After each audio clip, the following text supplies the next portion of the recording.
It appears a federal judge has put a stop to Elon Musk's dismantling of USAID.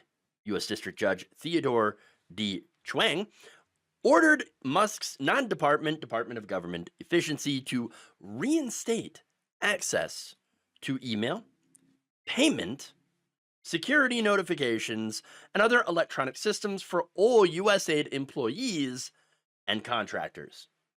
All right. So now he also ordered the department to provide written confirmation of compliance to the court within 7 days of his ruling.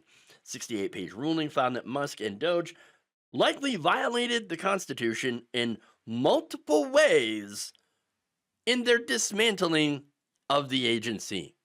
Oh no! Oh, yes.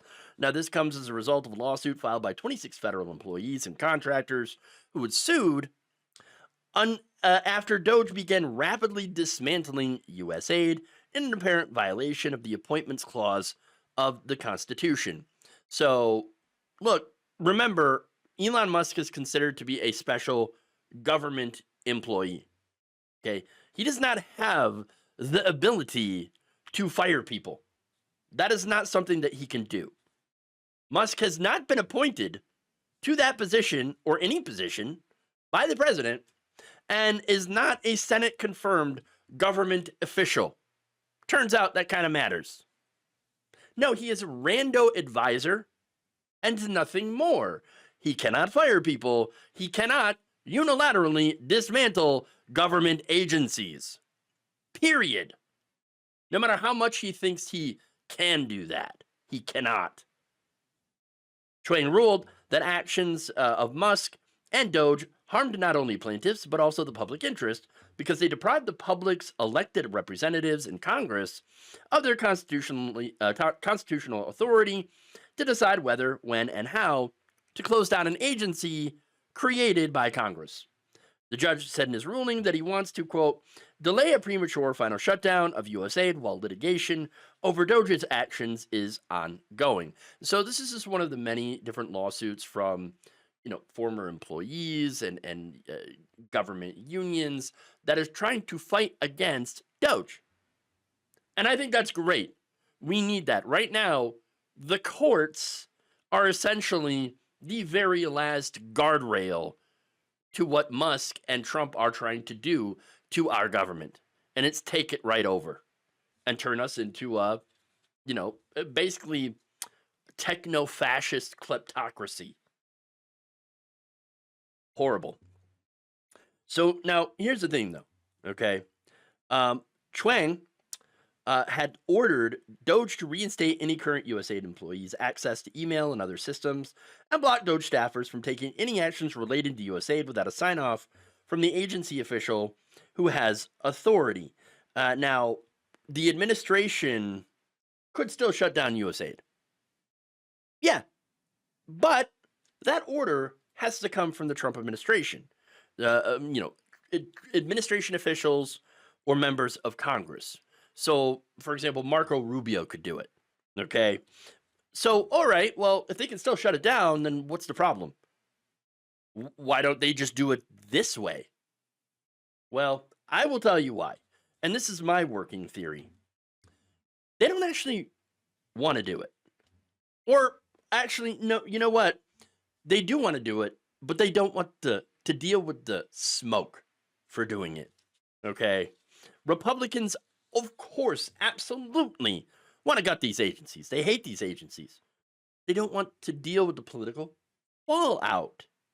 This is why members of Congress are content with allowing Musk and DOGE to usurp their authority. They do not want to be the ones that will be held responsible for these cuts. Okay, this is the ultimate game of trying to pass the buck. These Republicans in Congress and in the Trump administration are sycophants and cowards. All of them. And so, of course, oh yeah, no, let's leave it to Elon Musk. That's right, and DOGE. Because when the people get inevitably angry, they can just point at Elon Musk and say, it wasn't me, I didn't do it. I didn't do it. It was Elon the whole time. But it was you. It was you. You allowed an unelected South African billionaire to do your job because you were too afraid of doing it. And now look, okay? Here's the thing. Americans are still open up at the idea of clamping down on waste, fraud, and abuse. Hell, if you ask me, I think there's a lot of waste, fraud, and abuse in the Pentagon. So why don't we go audit them? I mean, they can't even pass an audit. So go look at them. I'm pretty sure there's a lot of waste, fraud, and abuse there, but they're not looking in that area.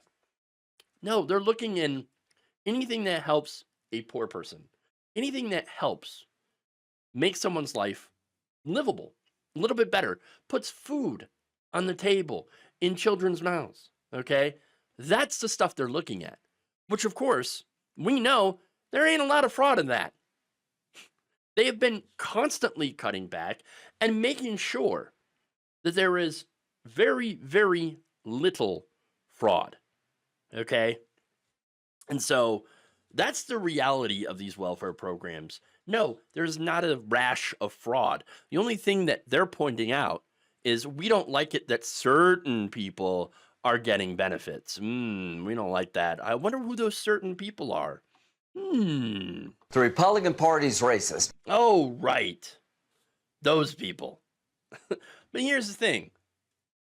One person's waste is another person's lifeline. Okay?